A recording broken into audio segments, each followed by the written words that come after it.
It's a 60-minute drive for a 60-minute game. After all the miles we've traveled, we're almost there. After all the hours we've worked, one more can make us legends. After all.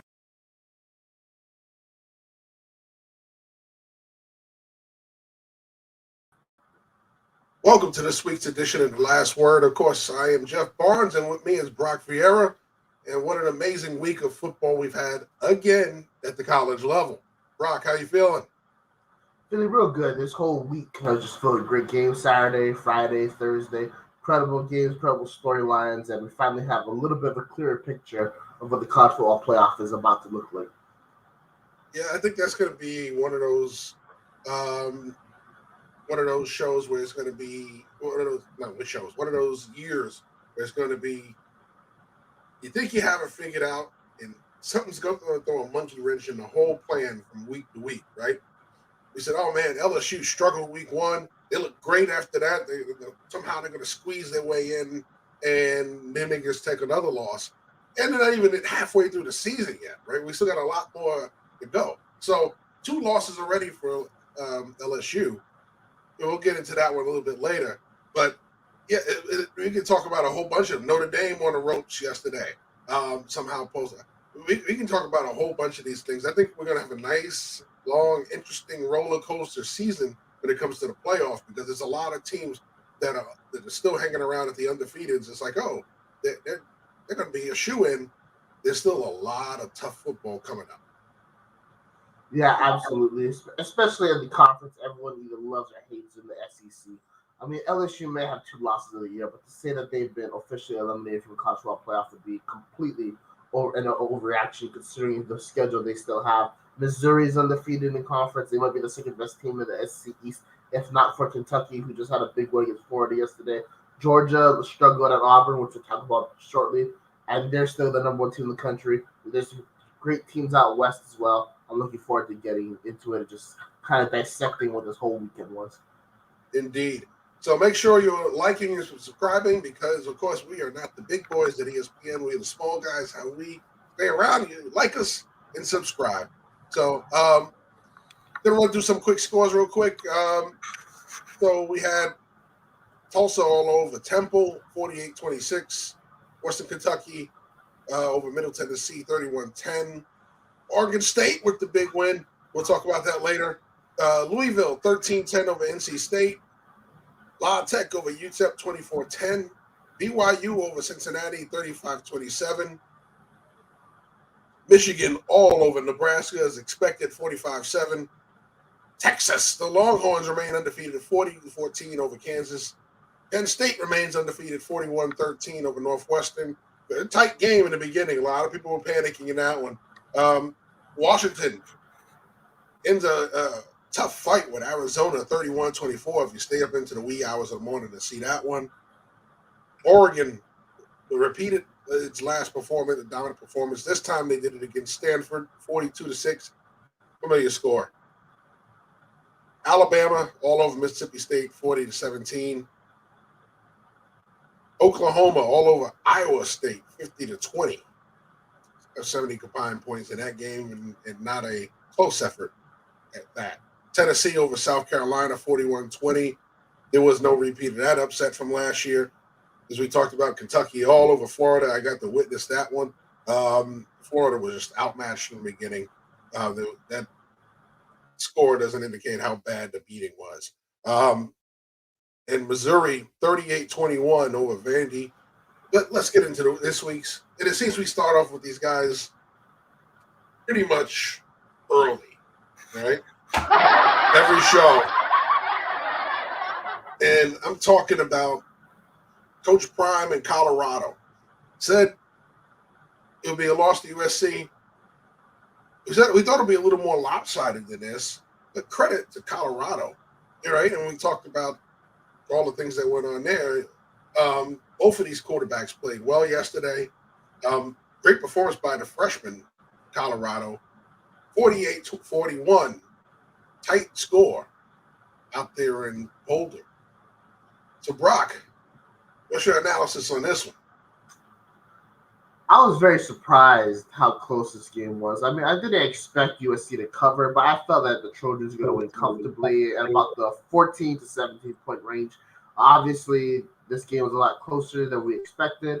Alex Grinch continues to be one of the most scrutinized defensive coordinators all country for a very good reason, unless you're Tim Brando or Lincoln Riley, who somehow consider him, good.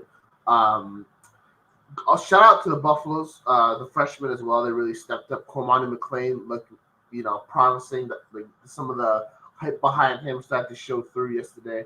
Shout out to USC for pulling it out. But when these are a tale of two different programs. The Buffaloes are still trying to find themselves here in conference play, and the Trojans are trying to go to the college football playoff.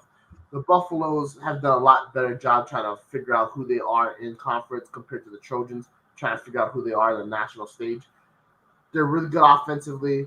Caleb Williams, when he has time, can make things happen, but there is a major concern when it comes to this Trojans team that should that time go away from Caleb Williams, passer speed, what would you say, above average, that USC would be on upset alert. I mean, if you look at the teams in the Pac-12, some of them they play, some of them they don't, but Oregon State, who we're going to talk about a little bit, has a really good defense. Utah has a really good defense. Oregon has a really good defense. Washington has an above-average defense. And outside of Oregon State, these teams are also supplemented by outstanding offenses. You can't even throw Washington State into that mix as well.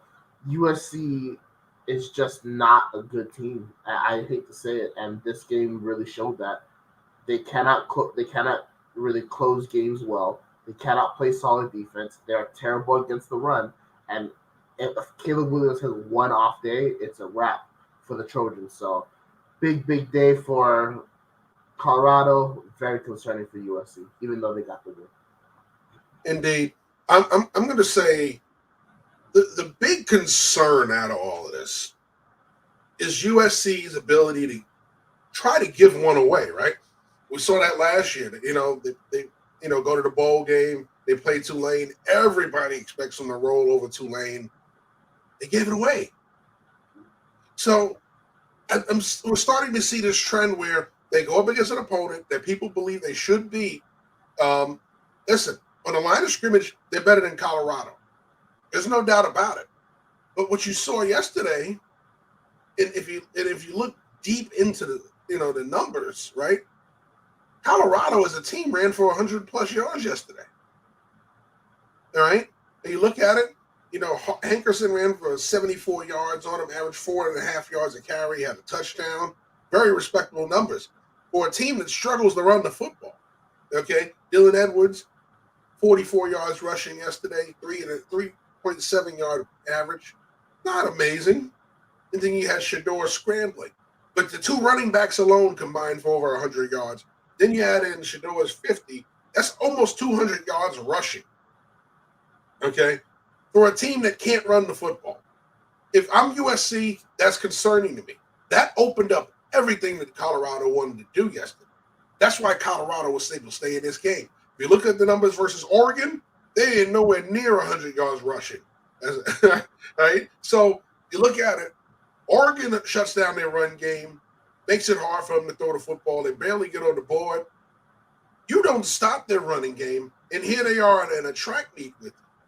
So if I'm USC, yes, the defense is a concern, but overall, this overall performance, I mean, offensively, you did what we expected you would do, right? Because the defense on the other side, it hasn't really stopped any quality offenses, okay? They didn't stop TCU. They didn't stop Oregon. And they didn't stop Colorado State either, right? 40 points in all of those games. Then they had another 40 burger today in a loss. Well, yesterday in a loss. So the defense in Colorado is going to give up points to the highly efficient offenses. So USC, we expected you to score, but we didn't expect you to give up 41 in the process. And that's that point when we look at it and go, this is a team that people believe you're supposed to beat. You're 20-point favorites, I believe, right? You barely sneak out of there with a win. You give up 41. Kudos to Colorado. They played an amazing game offensively. But you got to be concerned with USC. Their ability, their propensity to want to give one back. And that's concerning if you're looking at this team. A lot of us have them in the top 10. Some of us have them in the top 5. So that's highly concerning because when you get up against playoff competition, you're going home. Plain and simple. Yeah, you're absolutely right. And just to kind of highlight how poor of a defense the Trojans have, in their opener at home against San Jose State, they gave up 28 points and a bunch of yards on the ground. The next week, San Jose State played Oregon State at home. They only scored 17. At Toledo, they scored only 17. And then at home against Air Force, they only scored 20. Outside of their victory against Cal Poly, who's at the FCS level, their most points scored this season was against USC. And then if you look at Nevada, who put 14 on them, and they only scored 9 yesterday at Fresno. And that was a garbage time touchdown as well, and like a really weird safety. You look at Arizona State got, I think, blanked by Fresno, and then they put 28 points against USC last week. You know, Colorado scored 9 against Oregon, and they put up 41 against USC. These are not promising. And then you go back to last year, they gave away like 35 to Arizona, and like it's a story that's telling itself over and over again. And I think you should be kind of past the point of concern and just understand it for what it is. They have a terrible defense. That's not going to change unless they make changes not only to the defense coordinator, but how they go about recruiting defensive players. No other program in the country puts as much percentage of scholarships on offense compared to their defense as USC. It is clear that what would you say, 60 to 65% of scholarships go to offensive players instead of defensive players. That's not how you build a national championship winning program. Something we saw in Oklahoma, that's something we're seeing now. And instead of saying they got to get better on defense, I think it's time for us to just say this is what it is. Now, can Caleb Williams score enough points so that this massive hurdle that will be there forever won't be the thing that is their detriment? Time will just tell. Indeed. Well, we talked about one scare. Let's talk about the big scare of the day. We're talking about the national champs, the 2-time national champs, almost going down in Auburn. The big scare for Georgia, 27-20. They survive a tough matchup with the Auburn Tigers. Of course, Brock Bowers comes through in the end, 8 catches, 157 yards, and TD, big TD that put him ahead to stay. So I must say, anybody that is really worried about Georgia, you have to be. They're not getting special quarterback play this year. They're an efficient offense, which is dangerous when you're a national champion. Their defense is still good, not as dangerous as it was. Okay, I think that special unit has been thinned out. They have some really good defensive linemen, but not the first-round picks all over the front line in linebacker core. I think right now you're looking at a defense now. They start to get thinned out. The talent level is starting to come down a little bit to where it's normalized, where you don't have all these first-round picks all over this whole defense. I think now you're starting to look at a team that people are going, we're not intimidated by you anymore. We're going to give you our best shot. Auburn did that yesterday, and they almost pulled it off. Georgia was really at the height of the upset alert yesterday. When we look at it, we don't see the special quarterback play. You're seeing them run the football a lot more. You see him make some throws to some players. And listen, Brock Bowers is special. We know that.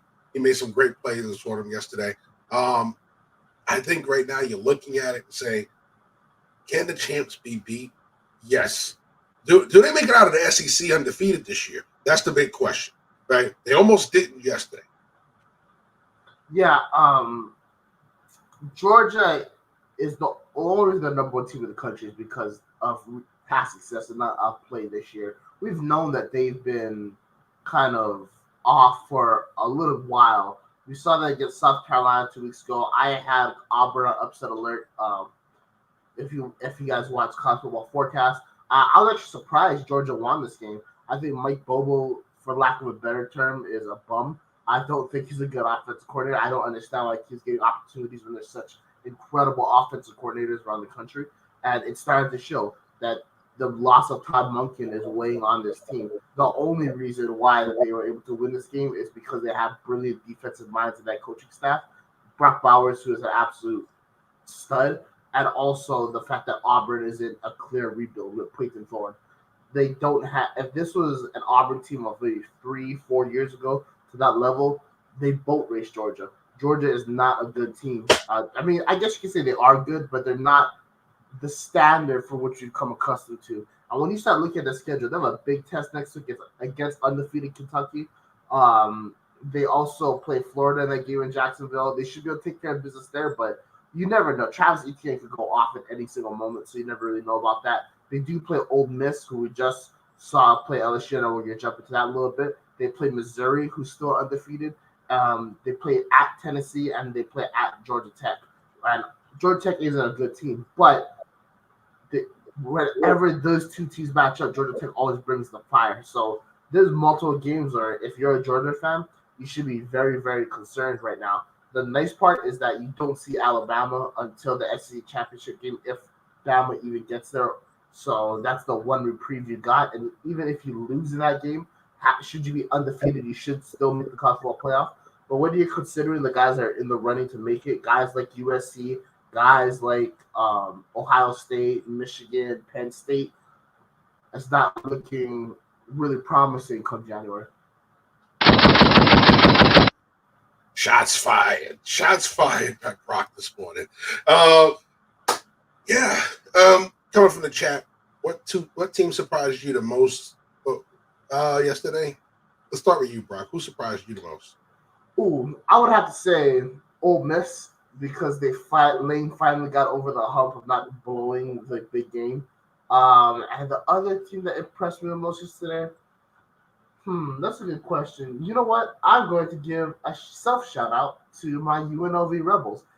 It's a tough game whenever Hawaii and UNLV get together because those are my two favorite teams. Obviously, I'm an alumnus of UNLV, and I grew up in Hawaii, so the Warriors are my team. But not only did UNLV win, they took care of business pretty solidly. Barry Odom is making a strong case to get another Power 5 head coaching opportunity. Brandon Marion is making a strong case to get a head coaching opportunity. UNLV is on their backup quarterbacks, but they still look very impressive behind. Strong offense, really, really fundamentally sound defense, and a very underrated running game. So I would say Ole Miss and UNLV are my two big standout performances from yesterday. Listen, I got to go to Texas. The Longhorns yesterday making quick work of Kansas. You talk about two teams that were undefeated going into that matchup. It was only 13-7 at the half to finish up 40-14. I didn't expect that. I expected Texas to score, yes. I expected Kansas to score a little more. Texas locked them down after the third quarter. Right, plain and simple. They got that one score in the third quarter. After that, their offense was finished. Right. So yeah, Texas.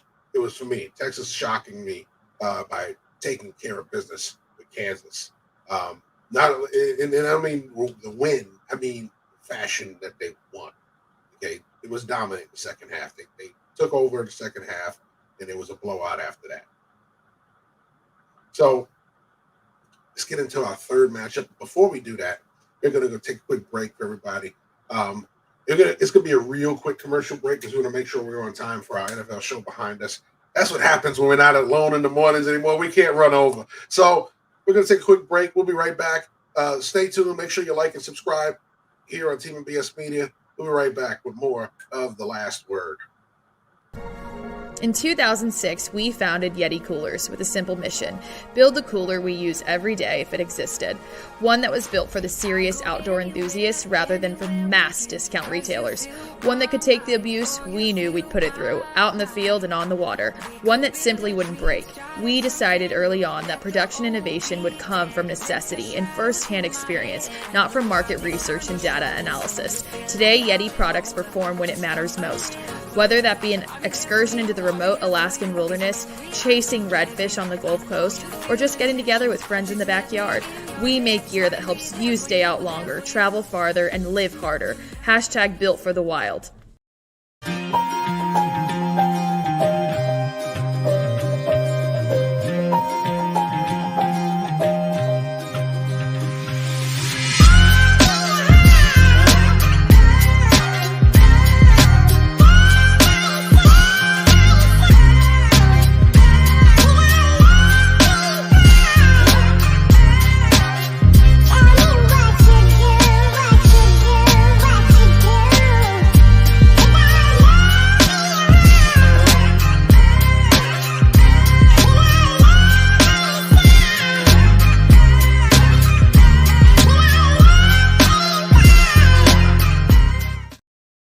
You are watching The Last Word with Team NBS Media. And now back to Joe, Jeff, and Brock.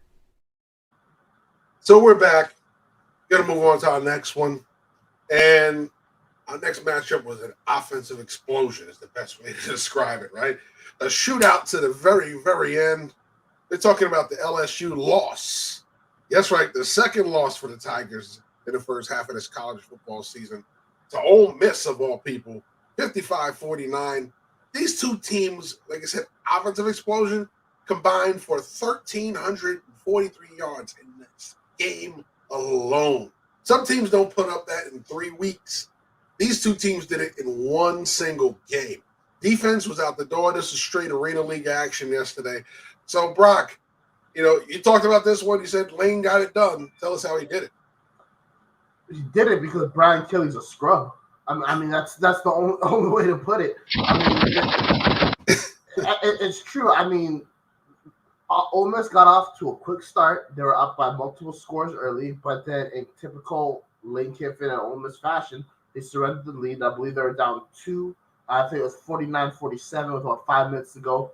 Ole Miss went down and scored, and then LSU just couldn't get back on the board despite having multiple opportunities to do so. There's really not much I can say more than this is what you expect from a Brian Kelly-led team.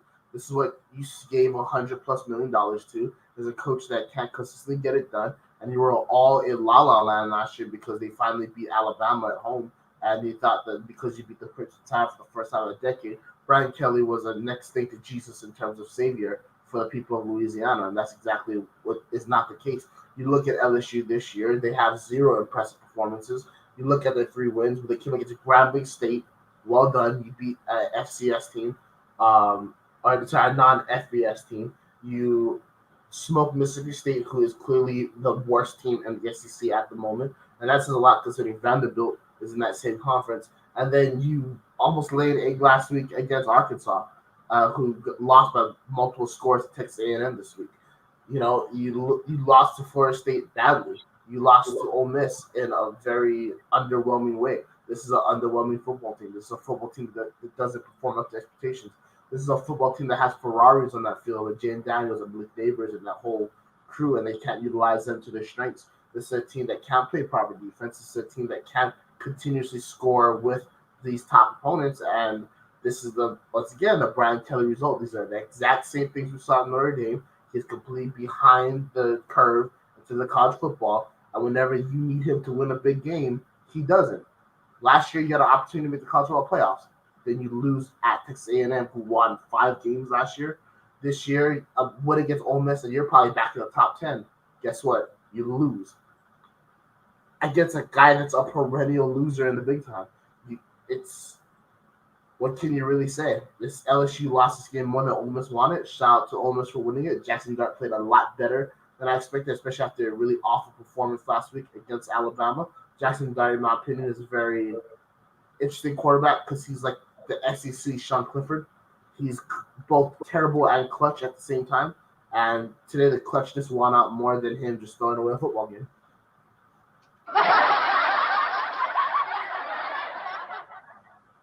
You're going all in on him this morning.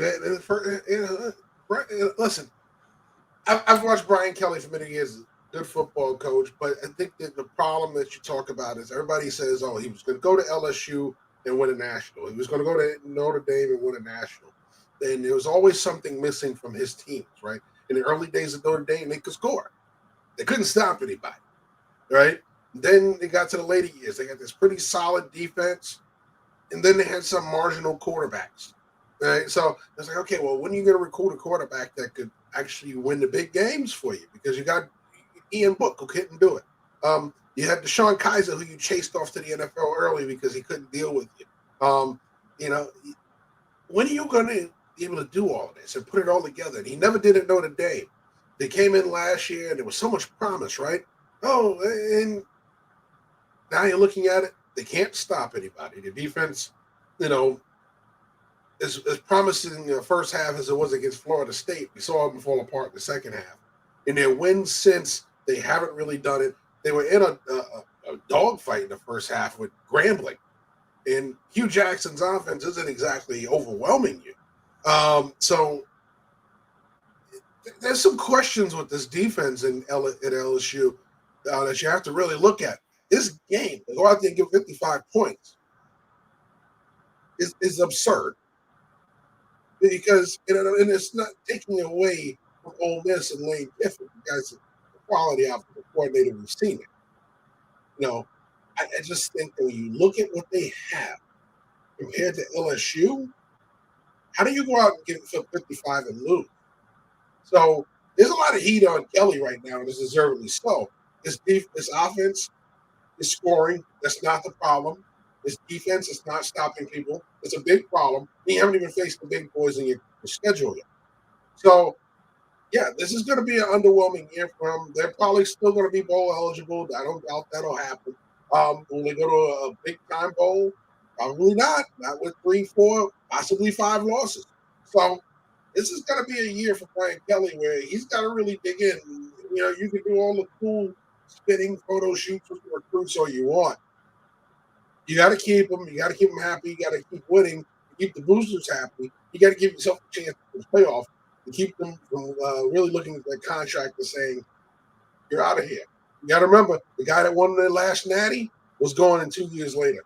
So you really have to turn around if you're Brian Kelly and figure out your problems and figure them out quick, because you can't. This year's a wash. You've two losses in the first half of the season. You're not getting to college football playoffs. Not with your schedule, but you can build for next year and make a run at it next year. But you got to start fixing what you got on the roster now. You really got to fine tune this defense. Your offense, I think you got all right. Maybe you need to adjust your philosophy, slow it down, and keep that defense off the field, and give them a chance to control the narrative, as opposed to putting them out there and making them do all this work. Sometimes you got less is more when it comes to your football team. Yeah, you're absolutely right. But just real quick, I don't want to eliminate LSU yet from the college football playoff conversation. I know it's bleak and grim at this moment, but you actually take a deep dive into their schedule. They go at Alabama, who should be in the top 10 by the time they play them. You play Texas A&M, who the top 25 just loves to include in there for God knows what reason. And if they win out and Ole Miss loses just one more conference game, they're in the SEC championship game against a number 1 ranked Georgia team. So as much as I dislike Brian Kelly and this Tigers team, they're not out of it yet, but I don't know if they're going to be bowl eligible either. They play at Missouri next week, undefeated, big test for them. But if they can get over that, who knows what the future holds. Well, I don't have one here, but if I did, I would hold it up and say I would stick a fork in, because I don't see them getting out of this season without another loss. Another loss definitely puts them out. When you look at it, Texas undefeated. Penn State undefeated, Ohio State undefeated, Michigan State undefeated, Georgia undefeated. There's way too many undefeateds up there. You've already got 2 losses. So, there's no way. I don't see them getting out of there clean this season. Start building it for next year's run, but you got to get right this year. You really do. So, Utah. We were talking about undefeated, right? Utah is that team that's going to just chug along until they get the quarterback back, and they're going to be a playoff team, and they'll be fighting for the Pac-12 championship, and they go down to Oregon State. So, we see you, Joe. So, this is what do you say about this? I mean, the Utes, we know that they're playing with backup quarterbacks. The defense has been helping them, which is, that's always tenuous when your defense is the best thing you got going because all it needs is a break and your offense can't score enough. Well, Oregon State only had to put up 21 to beat them. So there's a lot of problems in Utah right now. This is going to be a real interesting year when it comes to the Pac-12 championship, the way this is shaping up, because it's not going to be your traditional teams unless it's USC or in Oregon, right? So heaven forbid those two start taking L's. But we've already seen the propensity for the USC to want to give one back to you. So this is going to be a very interesting year in the Pac-12. It's already exciting. What do you think, Brock? Yeah, I completely agree with you. Utah just got dealt a really bad hand. Cam Rising being out still. Like, I think there was a point where we're talking about Cam Rising could start week 1 against Florida. Now we're, here into the thick of the season. We still haven't seen him yet. We're still waiting for it to come back. Andy Ludwig is an all-right offense coordinator, but he's not going to do anything revolutionary, as we've seen. Morgan Scaly just got himself back the coach and waiting job without a doubt, considering how he's been able to kind of, run this defense to be at a level that they always play at a higher level than they probably should be at. Yeah, it was just a case of everything went Oregon State's way. They were at home. They were going against another backup quarterback. They have a very underrated defense, a very underrated coaching staff. And even though, once again, DJ Uiagalelei isn't a needle pusher for me, they keep grinding out yards and grinding out points on the scoreboard. So, that's what for Oregon State. They jump right back into the thick of the Pac-12 conversation. I think the only team right now that's smiling are the other teams in the Pacific Northwest because they know that the other side of the conference is not strong outside of USC. UCLA already lost to Utah last week. Utah now finally has a loss on their record. Colorado is obviously out of the mix. Arizona State. Arizona is a decent team, but they're both out of the conversation essentially.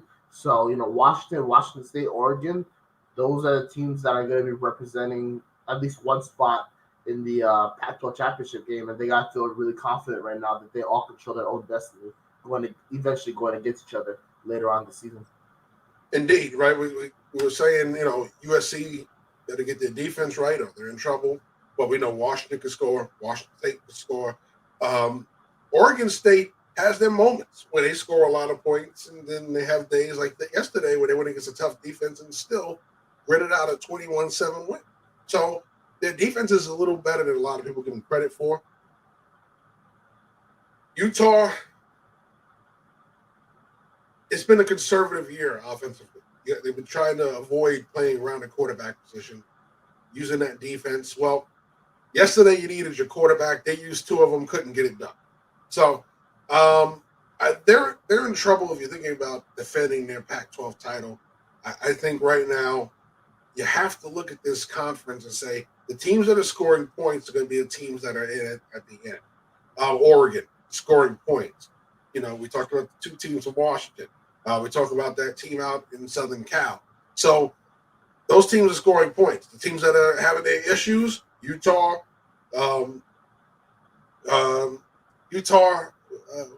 just over my UCLA, because they have quarterback issues, right? Those schools, you're on notice. You got to keep up with these guys who are scoring points, and you got to do it when you face them. You got to do it on a weekly basis when you face some of the other teams. Utah right now is a team that's been offensive challenged their whole time. Kyle Whittingham plays a lot of uses the run game a lot. He uses a great opportunistic quarterback play. He doesn't have that without Cam Rising. He doesn't have that elite matchup that he had when he had his tight end that is now playing in the NFL. Right, so now he is more of a journeyman's offense with a very good defense. It's worked up until now. Okay, this is the time you needed your offense to show up and help you out. They couldn't do it. Oregon State took it. So we're going to move on to the next matchup because we got one more. And then we got to get into, of course, our player awards and, of course, the statement. So let's give this game its true light before we have to run away from it. And we're going to talk about Notre Dame and Duke to close it out. The Fighting Irish last week had their hearts broken by Ohio State as time ran out.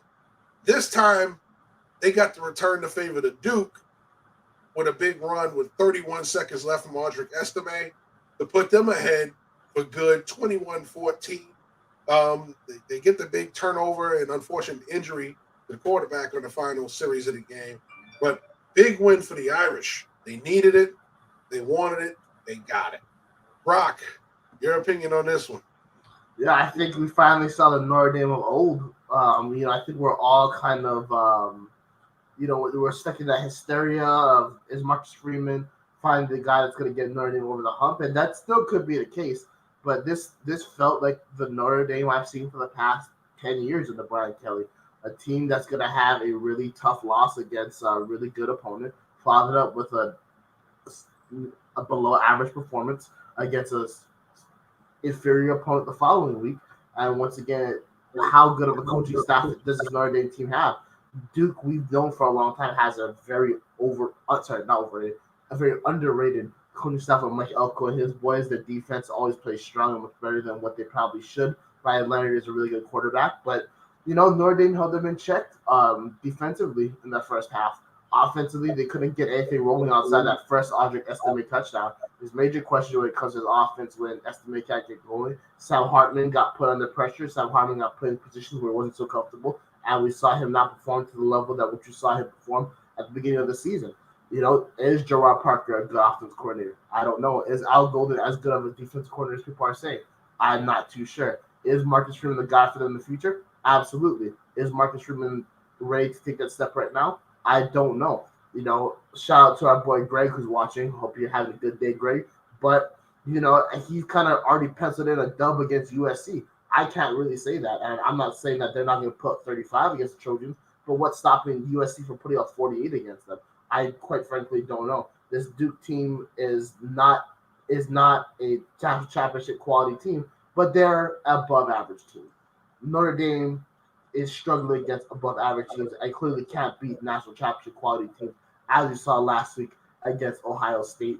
And they just have a long way to go. And once again, for me, it feels like the Notre Dame of old all over again. You had the pimp hand ready this morning, man. I must say, you got it going, man. I'm going to say this. Thank God for the luck of the Irish, right? They did a great job driving on that final drive, getting in the field goal range. Your head coach did not learn his lesson from last week, okay? You have consistency issues at kicker. You get in the field goal range on the last drive. And he said it even after the game, he said it and doubled down on what he was thinking, which was, we're in field goal range. I just wanted to make sure we got enough. We drained some clock and kicked the field goal and got out of here. Yeah, you would have got out of here possibly with a loss. Okay, because your kicker is inconsistent. He showed you that all game. He showed you that all year. Yes, he has a booming leg, but accuracy is a problem. You do not put your game on the line of an inaccurate kicker. And Marcus Freeman was trying to do that yesterday. Thank God that you have Audric Estime running the football for you in those final seconds, who goes, oh, shoot, there's a hole. I'm going to score and put this game away. That's what you should have been thinking as the head coach, not putting your whole game plan in the final minute of the game on a kicker who you can't trust. That is not smart football. That's not being a good head coach. So is he a talented coach? Yes. Is he learning on the job? Yes. He didn't learn that lesson yet, and I'm hoping that he does for the sake of Irish fans, because you're not going to compete for a national championship when you're using that kind of flawed thinking, because it's always going to come back and hurt you in a game. It hurt them last week versus Ohio State. They could have beat Ohio State had he been a little more aggressive. They could have beat Ohio State had they done things a little bit differently. Like I said, I called them out on that screen pass on that final drive. That's not aggressive thinking. That's not smart thinking in that situation. If you're going to drain the clock, run the ball and drain the clock. If you're going to be aggressive, throw the ball down the field. That is not smart thinking. and it showed up again this week. You don't put the game on the line in the hands of a kicker you can't trust. He tried to do that. Estime saved them from that absurd thinking. And it's absurd thinking. As a head coach and as a coordinator, I think every situation I've been in, it's been crazy to put it on an inconsistent kicker. I've lost a championship game due to an inconsistent kicker, putting it in his hands instead of going for it on fourth down. Like, and I was a coordinator, so thank God it wasn't my decision. But so I'll say that thank God it wasn't my decision. Because as a head coach, trust me, that was in my mind when it came up. All right. Do I trust my kicker? No, we're going for it. All right. Plain and simple. I'm going to put my best option to win this game out there.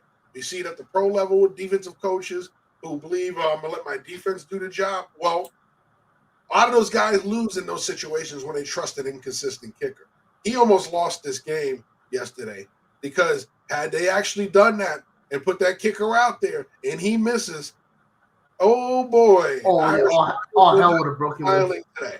All right, yeah. They would not be smiling today. No. Okay. He'd be under the same scrutiny he was under the beginning of last season when they were losing to Marshall and all those schools they weren't supposed to be losing to, right? You padded your schedule with those guys, right? We're supposed to be Notre Dame, and you lost to those guys early. You almost lost yesterday's game. You played a good game. This was a very good game, right? Defensive battle, okay? Give credit to Duke because they realized after that first series, we got to stop Estime or this game is over. But Notre Dame had chances in that first half to put that away. They couldn't do it. And then, of course, they put the kicker out there who's inconsistent, and he's missing 38 yarders. I'm not putting my game on that line of that kid, on the leg of that kid to win this game. Not if I have a choice in it.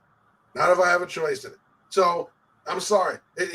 He may be a kicker who for the next couple of years is going to be really, really good once he gets his accuracy worked out. He may never get the accuracy worked out.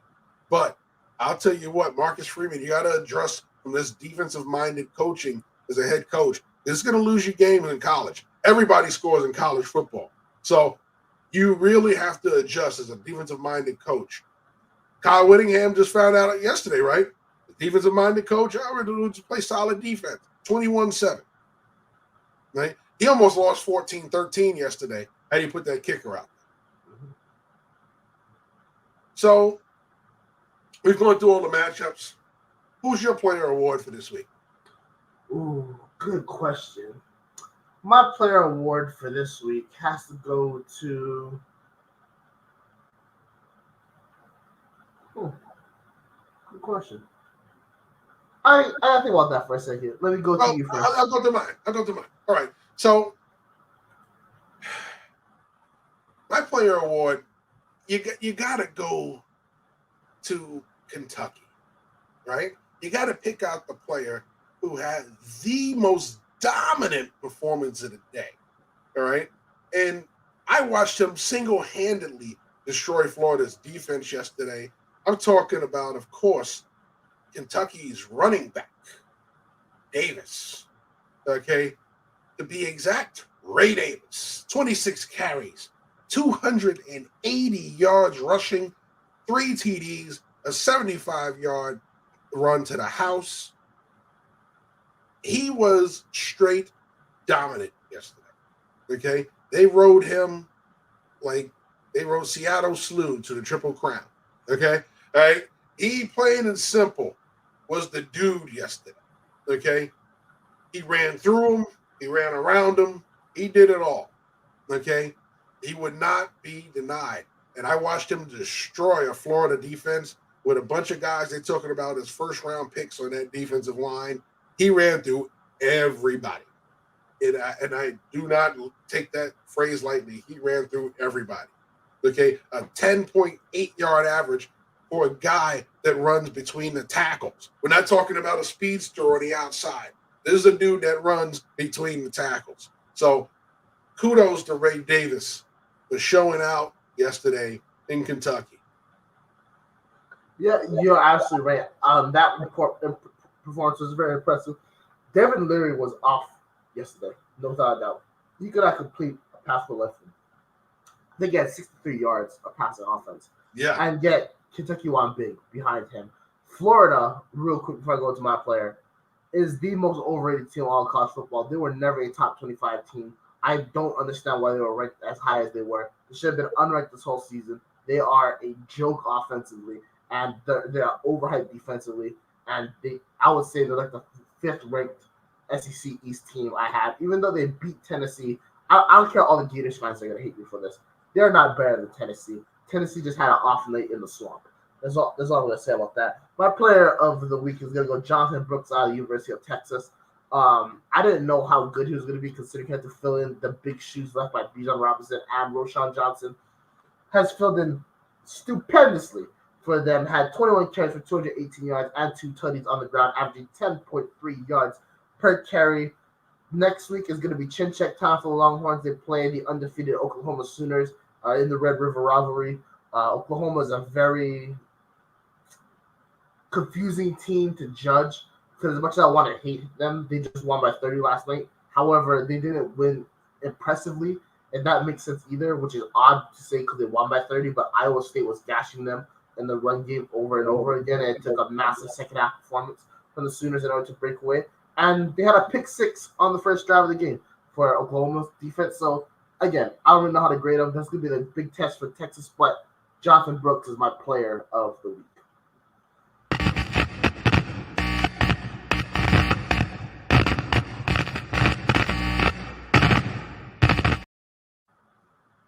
So it's time for the statement, Brock. Who made the statement of the week? I'll go first. So I'll let you close this one out because I get to close out the show. So I'm going to go just where you left off for your performance of the week. I'm going to go back to Texas, right? Because, they go up against Kansas, battling the undefeated. Everybody was talking about, is Kansas going to be the one to knock Texas off? Does Texas keep rolling? Well, you would expect Quinn Ewers to be the dude. He did that 325 a TD, 1 INT. But, yes, you saw Brooks step up. You saw the defense step up.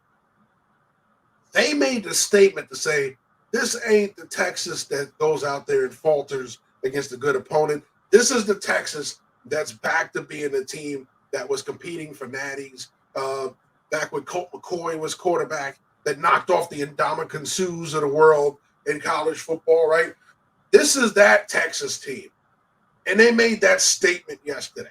Okay, they went out there, like I said, close game at halftime, 13-7, controlled the second half, and dominated to a victory. Kudos to Texas. They showed us that they are really for real this year. It is not just a good start to the season. There's not going to be one of those years where they're going to go out there and blow chunks against the wrong opponent. They are going to go out there and consistently win. Red River rivalry, big test for them because we've seen them go out there and jump the big leads and blow it. Can they beat Oklahoma? Can they go out there and finish? But they've started so far in the Big 12, go to the Big 12 title game, and then go into the playoff. They are set up to do it. Can they finish? So far, we're seeing a different Texas team that's showing that they could finish. So that's the statement for me. Absolutely. Completely right about Texas. I know you just pissed off every Cornhusker fan we had mentioned that in the Ndamukong Suh game because they still think that there was no time left in the clock when Colt McCoy threw out of bounds. So I'm going to continue and jump on Big Red. And my statement of the week is Nebraska Cornhuskers. I think that the proud people of Nebraska should seriously consider removing football from the university's athletic, chart. What I saw yesterday against Michigan was an absolute disgrace. A lot of people were telling me to jump off of that Michigan line at minus 18.5. A good thing I didn't listen to them because Michigan boat raced them from the start. I think we need to have an honest conversation about the fraudulent nature that is Nebraska Cornhusker football. They have 3 losses this year, one against Michigan that we saw last week. They got boat raced by Colorado at Folsom Field. And they lost again against Minnesota, which they should have won.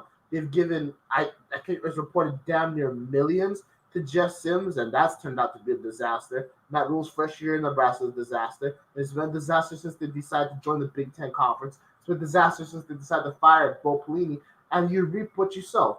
Tom Osborne ain't coming back.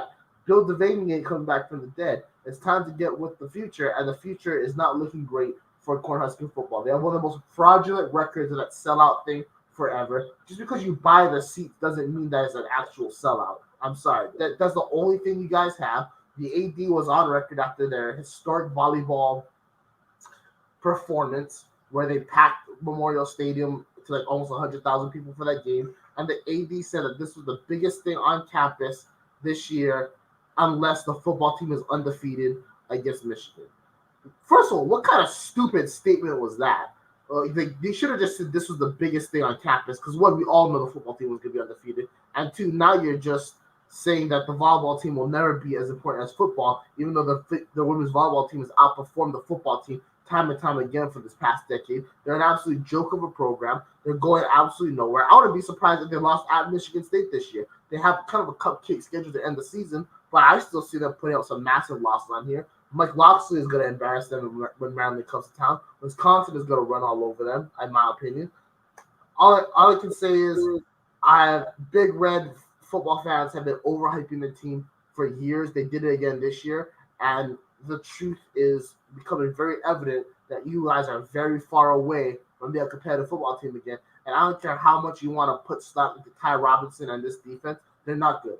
They're not good. It's the same thing we saw last year. It might be honestly even worse than what we saw under Scott Frost. Because Scott Frost could make it like a one-possession game by the end of it, and Nebraska had a shot. They'd always fail in their shot, but at least they had a shot. You don't even know who's going to be your quarterback. Is it going to be Chuba Purdy, who I think is related to Brock Purdy, Heinrich Harburg, who that's a name, and then Jeff Sims, who you paid millions to not be good. Wherever you want to go, it's all bad. Wherever you turn your head, it's not good. Marcus Hatfield might be out the door again, just like Mark Whipple was last year. You keep bringing these big name coordinators. They're not performing at the standard. This team is not at the standard. Boo Nebraska. Worst team in the Big Ten. It's the motherfucking Eagle Double G. Man. This is gangster today, folks. He brought his gangster. That is Brock Vieira. I am Jeff Barnes. NFL coverage coming next to you with Moving the Chains. Brock, you got me speechless this morning, man. You've just been hitting them hard all morning, man. I can't even, man, every shot's been a home run, man. You ain't had any singles in you yet this morning. Did it have my morning coffee available, so I had to supplement my caffeine with soda. It unlocked a different side of me today. Indeed. Make sure you stay tuned, everybody. Like I said, Moving the Chains is next. This has been the last word for Brock and Jeff. Thanks for watching. We'll see you next week with more great college football action coming at you. We can't wait to talk about it. Take care, everybody. See you next week.